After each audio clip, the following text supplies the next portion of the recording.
Environ 1h20, 1h, dépendamment de si vous conduisez vite ou pas. Juste après, vous avez Sharjah. Sharjah est connue pour avoir énormément d'universités, notamment l'université de Sharjah qui est l'une des plus grandes aux Émirats Arabes Unis. Elle est tellement grande qu'à l'intérieur, il y a des routes, il y a des ronds-points et il faut une voiture pour aller de place en place. Oui, c'est très grand. Ensuite, juste après Sharjah, vous avez Ajman. Après, vous avez El Quwain. Et après, vous avez Ras Al Khaimah. Ras Al Khaimah est connue pour avoir la plus grande tyrolienne du monde. Donc une tyrolienne, c'est quoi? C'est un grand fil, vous êtes accroché, on vous lance et hop. 2 km de long qui est niché tout en haut des montagnes. Et le dernier émirat, si vous avez compté avec moi, j'en ai cité que 6, c'est l'émirat de Fujairah. Celui-ci n'est pas sur les côtes océaniques, il est plus à l'intérieur du territoire.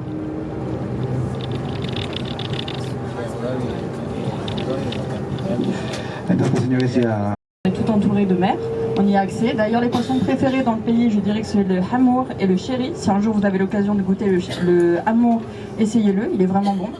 Donc vous allez pouvoir vous diriger dans ce marché aux poissons, choisir ce que vous voulez.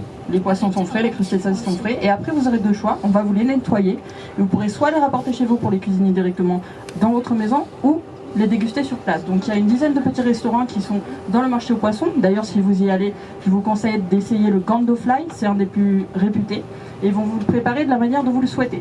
Ensuite, en face, on a un autre marché, c'est le marché aux dattes, si vous aimez bien tout ce qui est fruits secs.